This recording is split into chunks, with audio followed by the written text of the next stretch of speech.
What is up guys, Greedy Knight here reviewing all the weapon trailers for Sunbreak. I'll be ordering the weapons based on their release. After being on Reddit for a week or so, the general reception is negative. Now there is the quote-unquote news of a balance patch dropping on the release of Sunbreak, hopefully fixing what needs to be fixed. But this video will only look at a weapon's mechanical changes to how a weapon plays. Motion values will be ignored, but any indirect damage buffs are free game. We can't say for sure whether these moves are definitively good or bad until we get our hands on the demo/full game. So take this analysis with a grain of salt. Also correct me on any gunner statements as I only play them minimally if at all. Let's get into it. Sword and Shield's Twin Blade combo lets you spam multi-hits, serving as a transition to and from your usual bread and butter combos. Element becomes favored as a result of the multi-hits. Purple Sharpness does this for the weapon anyway, but a formal element-centric move will optimize damage further. Drill Slash combo and Twin Blade will decimate any elementally weak monsters. Destroyer Oil increases your ability to flinch. The ability to stun lock a monster may be a reality for Sword and Shield mains depending on how potent this oil is. Paired with the Shield Bash combo and Metsu Shoryugeki, you can flinch the monster and bash their skulls to knock them down. With these moves, Sword and Shield has the ability to immobilize a monster, then swap to a burst damage moveset while it's down, swapping back once the monster gets back up. Heavy Bowgun gets the Valor style rapid fire back and crouching shot. You can go Scarface on the monster with caveats. If you unload too much ammo, then you fizzle out your damage with a forced cooldown. Also, only certain types of ammo can be used, so depending on what is restricted, this move might be broken or lackluster. Setting Sun creates a circle that multiplies the number of hits your ammo applies. It would be a nightmare pre-Sunbreak. The number of particle effects would have blinded everyone in the group, so I understand why they didn't implement this one until they added the option to disable particle effects. It's good for Heavy Bowgun because it increases damage output, but I do not know how broken this skill is until we get some numbers and clarifications on the restricted ammo types. 2-stage Morph Slash combo is just the reworked Trans Slash, netting you a switch gauge buff during your morphing combo. Depending on how much the switch skill increases the switch axe gauge, the file types may shift in viability, potentially allowing the power file to be more viable with filing-centric gameplay. Elemental Burst Counter fixes my personal gripe with Switch Axe, granting it the ability to counter. This counter lets you bulldoze your attacks, dish out a powerful and quick counterattack while letting you string into your bread and butter combos. It serves as a potent get off me option for a weapon that sorely needed it. No longer is a case where you have to super armor through attacks via Invincible Gambit or use iframes via evade. Surge Slash allows you to apply multiple attacks, giving some viability for element and status greatsword builds. Since it swaps with your Charge Slash, you would use this to multi-hit and apply a status or flinch, then follow up with your second tier slash. You have more invincibility options to bulldoze through attacks using Strong Arm Stance. Based on the footage, this Soakbind attack preserves your charge level after the parry, so you can unleash more true charge slashes in a quicker time frame. Not only that, it is a time limit based buff, so you will keep parrying until the effect wears off. This is the broken version of Valor style evading, while invalidating Hunting Edge as a viable option. Kinsect Slash is a buff to Aerial Insect Glaive. It maintains red extract mid-air, provides a quick multi-hitting gap closer, and has a new finisher. Running out of red extract mid-air meant you had to land or pop your diving Weavern right then. Also, Kinsect Slash solves a number of other issues with the aerial playstyle. Having low damage output with your regular slashes, long diving Weavern setup times, and a high commitment to each attack, all gone through a quick Sonic Thrust-like attack. Awakened Kinsect attack is the reworked Extract Hunter, inverting how it works. Extract Hunter collected all 3 extracts with no follow-up attack, while Awakened Kinsect attack unloads all of your extract and allows you to close the distance like a magnet spike, regaining extracts on contact. The difference here is that Insect Glaive now has a burst damage option akin to a super or soaring kick, making the race to triple extract buff vital to optimal glaive gameplay. It turns Assist Kinsect into the strongest bug type. Overall, Insect Glaive has been placed into the best position of its previous iterations as it now has a viable aerial and grounded tool as well as a DPS finisher in line with the rest of the weapon roster. Spinning Bludgeon Charge is just a strong version of the base move. Hammer has a playstyle emphasis of slow but powerful, and quick but weak embedded in its moveset. The pair of courage and strength is used for charge levels, with charge and the base move to round out the spinning bludgeon pair. This makes the yellow hammer somewhat stronger as it becomes a multi-hit or a KO tool when needed. Impact Burst stole its animation from Hunting Horn's Flourish. It provides a multi-hit option that becomes an upkeep cost for Hammer because the additional hit applies decent damage. It makes Element and Status Hammer more viable, hopefully giving some variety in the quote-unquote meta sets. It probably synergizes with Courage Hammer more than Strength Hammer. The swing combo is a positioning pair of swings. Hunting Horn has never really gotten anything broken, and this switch skill is proof of that. The ability to position is nice and all, but that is not the core problem of Hunting Horn. It has the fastest run speed with its weapon drawn post self improvement and the slide beat Silkbind attack. There are other problem areas like the horn meter cooldown and the quote unquote low damage output.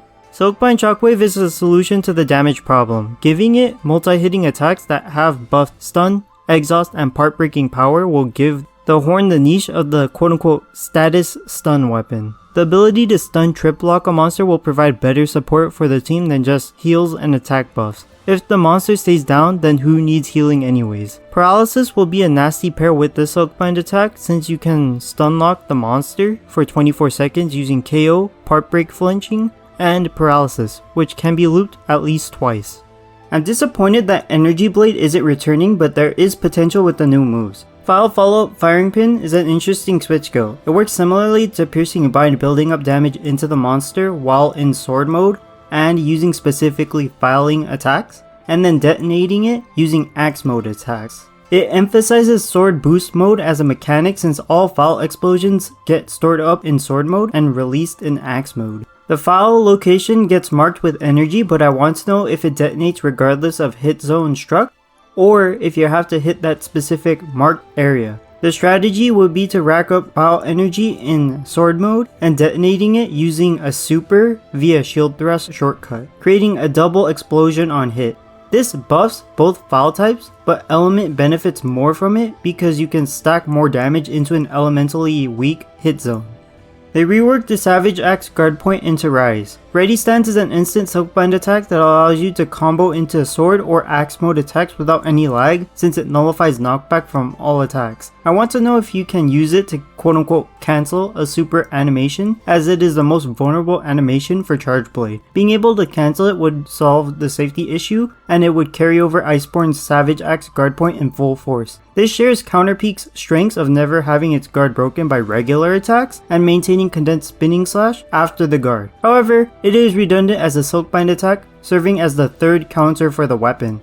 I think the Silkbind attack is good, but whether it is better than Counterpeak or whether it is what Charge Blade needed remains to be seen. Stake Thrust is mediocre at best. The explosive stake saves it from being just a meme. The problem is that this switch skill gives Bow another close range melee option when the quote unquote rule for optimal gunner gameplay is always to be 1 or 2 evade links away from the monster at all times. Letting the monster within 6 feet of your hunter is already a danger zone, which Stake Thrust can't solve by stabbing it. The only reason this was added is because Malzeno is a vampire and they do not like stakes. Butcher's Bind is a mix of Piercing Bind and Earth Shaker. You need to land your attack to stake the monster and then land a second attack to gain the effect of cutting off the part. It's nice to have a cutting option, but I don't think either of these moves fix existing issues or lack thereof with Bow. Erupting Cannon gives a buff to slashing attacks, or in other words, wide Gunlance. This is likely based on a reworked version of the heat gauge, providing a buff instead of a punishment to the player. Now you have to maintain both Erupting Cannon and Ground Splitter for optimal damage. Since this only applies to slashing attacks, shelling and its fixed damage does not get buffed by this move. Bullet Barrage is literally just cracked Blast Dash. You rocket towards the monster and you just unload everything. Wyvern Stake, Shells, and Wyvern Fire, all at once. This is the biggest boom Gunlance can get. Since it's paired with Ground Splitter, your damage will be at full power. Spamming this Silkbind attack and keeping yourself fully loaded will be the new DPS loop, for certain playstyles that is. Since Erupting Cannon doesn't consume a Wyvern Stake, they weirdly synergize by preserving the stake for your barrage. You can't convince me otherwise that Longsword is Capcom's favorite child. Sacred Sheath combo is Longsword's version of True Charge Slash, hacking and slashing the monster after a charging animation. I would assume Quick Sheath and Focus stacked together on this move, so at least Longsword is likely getting a skill tax nerf for maximum DPS through this move. This is good for Element Longsword since it's a multi-hitting finisher. It adds a bit of methodical play since you can't just mindlessly loop Sacred Slash without leaving yourself open or without losing a Spirit Gauge. Also, we don't talk about the counter that it may have. Harvest Moon prevents your Spirit Gauge from depleting. Let me point out that Spirit Gauge isn't differentiated when referring to meter or level, it just says Spirit Gauge in the notes for filling the gauge or consuming level. So whether it prevents the meter or level from decreasing is not confirmed at this point.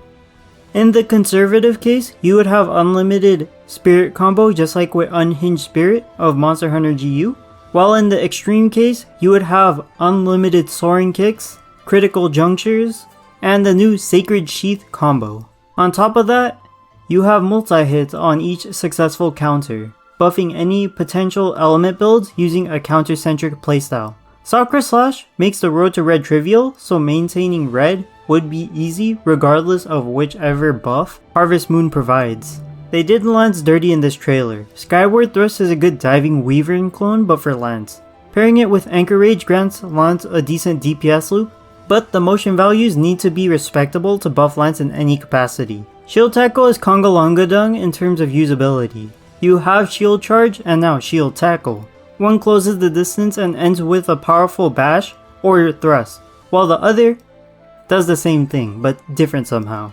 Enlighten me how it's secretly meta in the comments while I rant on the state of Lance for a bit.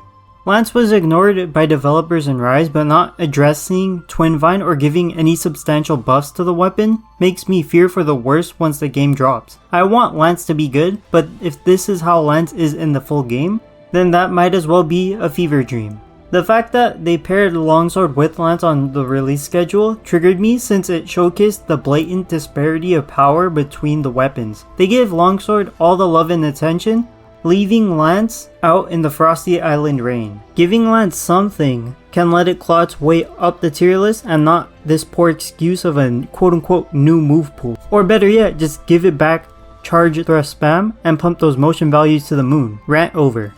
Slide Slash combo is a good positioning and evasion tool all wrapped into one. You slide quite a distance to position to any part of the monster's body you want to slash, while moving you out of harm's way in any direction you input. Paired with the Swap Evade, Dual Blades get a major mobility buff that it was lacking in Rise. You can now consistently focus on high value hit zones for maximum damage because of these buffs.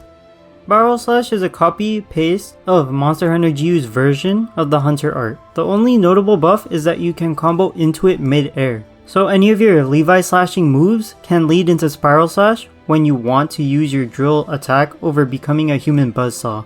The only additional buff I think it needs is the ability to combo out of the attack to let you continuously attack the monster, since that is what Dual Blades is designed to do. Critical Firepower gives you increased damage, but you have to violate the one quote-unquote rule of Gunner and get close to the monster. It adds a risk and reward for playing in the class's danger zone. As per the usual Gunner restriction, only certain ammo types can be used, which makes or breaks how effective this switch skill is. I believe Rapid is one of the confirmed ammo types, so those builds will likely become prevalent if the other meta ammo types are barred from use. Wyvern counter is Recall Kinsect but for light bowgun, leaving behind an explosive for the monster to run into instead of collecting extract. The fact that it can be used to nope out of breath attacks makes this an even better escape option, since some breath attacks have lingering hitboxes. Overall, this is a good option for light bowgun, but I'm not sure if it's considered broken. Like if this video was helpful to you, consider subscribing if you want to see more content like this. I'll cover the weapons I main in guide form once the demo/full game drops. I don't know if we are getting a demo, but if it does, it should drop the month of the full game. Anyways, that's all I have for this one. Greedy Knight, signing out.